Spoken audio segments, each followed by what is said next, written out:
Assalamualaikum warahmatullahi wabarakatuh. Welcome to my channel with me Renanda Hairuna. Buat kalian yang mau menyapi, tonton terus video ini karena aku mau kasih tips-tips menyapi versi Renanda Hairuna. Tekan tombol subscribe-nya ya. Bicara soal menyapi adalah hal yang emang emosional banget ya mams. Gimana enggak? Mulai dari sekecil lahir, kemudian ia belajar menyusu, IMD, dari dia kecil, diletakkan di atas badan kita, kemudian hingga dia besar sampai dia umur 2 tahun. Wah, itu banyak banget pasti memori dalam menyusu. Kebetulan aku baru selesai menyapih si abang di usia 22 bulan. Setelah aku menjalani tandem nursing selama 1,5 bulan.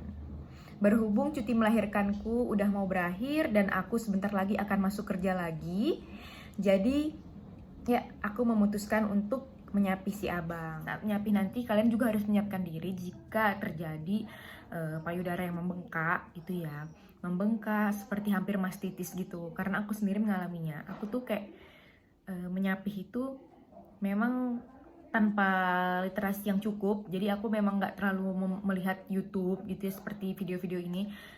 Makanya itu penting banget buat kalian mengedukasi diri kalian sendiri sebelum melakukan penyapihan gitu ya, karena udah banyak kok cara-cara di YouTube gimana supaya kalian tidak mengalami mastitis itu. Aku sendiri mengalaminya tuh selama 2 hari, jadi payudaraku itu membengkak, sakit jika disentuh. Karena anak keduaku, yaitu yang adiknya, itu menyusunya nggak sebanyak si anak pertama gitu kan, dan kebutuhannya juga nggak sebanyak itu. Sementara produksi ASI-nya tuh melimpah karena aku menyusui 2 anak itu sebelumnya. Seperti itu. Jadi kalian persiapkan diri untuk keadaan-keadaan tersebut. Jadi mam, sekarang tuh ada yang namanya istilah WWL, yaitu winning with love. Nah, winning with love itu kita menyapih dengan cinta, menyapih dengan lembut, tanpa mengabaikan kebutuhan anak untuk dekat dengan ibunya. Nah, metodeku ini sebenarnya metode WPL, tapi pada prakteknya aku tuh juga ada menerapkan yang konvensional gitu loh, Mams. Nanti aku ceritain ya. Nah, ini dia tips-tips menyapi ala Renanda Hairuna. Tips yang pertama yaitu siapkan tekad ibu. Sebenarnya menurutku ya, menyapih ini tuh tidak tentang si kecil aja gitu, tapi tentang mams juga. Jadi sebenarnya kunci menyapih itu ada pada diri mams sendiri, bukan pada si kecil. Sebelum menyapih, mams harus membulatkan tekad yang kuat terlebih dahulu. Caranya yaitu dengan mempertimbangkan manfaat dari menyapih tersebut. Mams bisa mempertimbangkan apakah manfaatnya itu lebih banyak daripada mudorotnya, ataukah justru manfaatnya itu lebih sedikit. Kalau di aku, karena memang aku udah memiliki bayi, jadi aku tuh ngerasa kurang sanggup untuk menjalani tandem nursing gitu. Oleh karenanya aku memutuskan untuk menyapih. Nah, hal-hal manfaat seperti itu bisa mams cari. Tapi kalau mams rasa, wah ini memang belum saatnya, karena mungkin mams masih sanggup untuk menyusuinya lebih lama lagi gitu ya, ya sudah gitu. Karena memang nanti pada saat menyapih, mams akan melihat reaksi-reaksi si kecil yang ya bisa dibilang apa ya, tantrum seperti itu ya. Itu memang berat ya untuk kita ya. Pasti kita sepertinya ingin memberikan aja gitu. Oleh karenanya hal ini tuh sebenarnya bukan juga cuma di mams dan si kecil, tapi juga ada dukungan dari keluarga, pasangan, dan orang terdekat. Cara yang kedua adalah sounding. Sounding adalah memasukkan hal-hal positif ke dalam alam bawah sadar si kecil. Nah, cara ini tuh terbukti efektif ya di aku. Jadi sebelum waktu yang udah aku tentukan untuk menyapih anakku, aku tuh sering-sering sounding saat dia akan terlelap tidur gitu ya. Aku sering bilang, abang nanti sebentar lagi pada saat lebaran, abang udah gak nenen lagi ya. Karena nenennya untuk adik gitu. Abang sudah besar, abang sudah bisa minum susu, sudah bisa makan nasi, sudah bisa makan buah, sedangkan adik tidak bisa, adik cuma bisa nenen. Nah, hal-hal tersebut sering diulang-ulang pada saat anak mau terlelap tidur, sehingga masuk ke dalam alam bawah sadarnya. Sounding ini memang terbukti banget di aku untuk memudahkan ya, bukan memang 100% karena sounding terus dia jadi berhenti gitu, bukan. Tapi ini memudahkan dan membuat si kecil tuh nggak terlalu lama tantrumnya. Cara yang ketiga yaitu cari pengalihan. Aku mau cerita nih, hari pertama aku menyapi si kecil itu aku salah ya Mams. Salahnya adalah aku memisahkan diri dan menjauhkan diri dari si kecil. Jadi dia merasa seperti, wah kenapa nih ibuku seperti ini, kenapa mami seperti ini ya.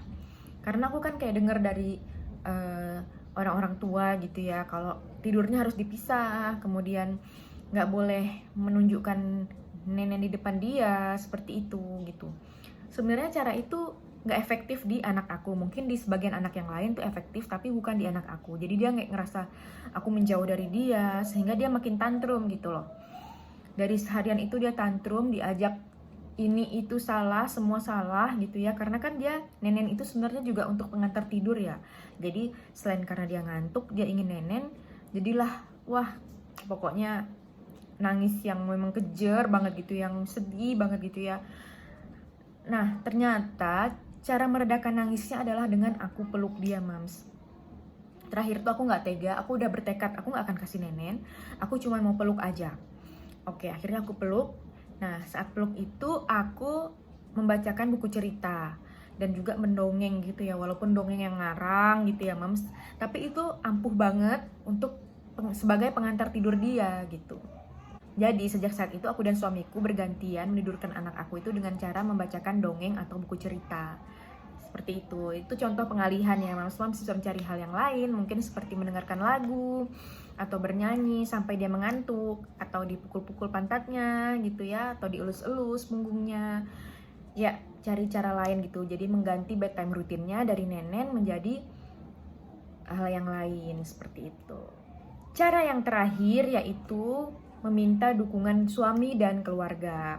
Nah, ini tuh memang harus banget ya Mams mendapatkan dukungan suami dan juga keluarga.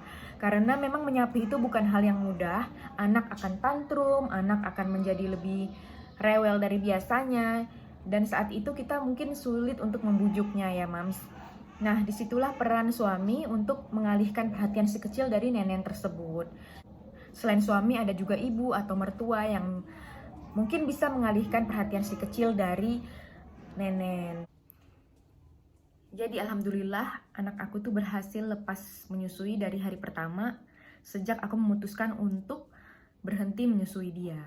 Jadi emang cuma 1 hari, tapi proses sampai dia emang bener-bener kayak lupa, emang gak minta, itu tuh memakan waktu kayak 2-3 harian gitu aja sih Mams. Udah gak canggung lagi, ini kayak hari ke-7 gitu ya, aku tuh menyapi pas hari raya. Nah, tapi aku sekarang udah gak canggung lagi untuk nenek di depan dia gitu. Tadinya kan aku takut dia bakalan minta, tapi dia kayak cuman nampak tuh bahasa Medan ya Mam, kan aku dari Medan ya, nampak nenen gitu. Dia kayak cuman kalau ngeliat aku nenen, dia cuman bilang nampak nenen, terus dia kayak cuman pingin peluk gitu ya. Alhamdulillah dia udah ngerti kalau nenennya itu harus di-share ke adiknya. Nah itu juga berkat sounding. Nah itu aja tips-tips menyapi dari aku. Jangan lupa like, comment, dan subscribe-nya ya. Bye, assalamualaikum.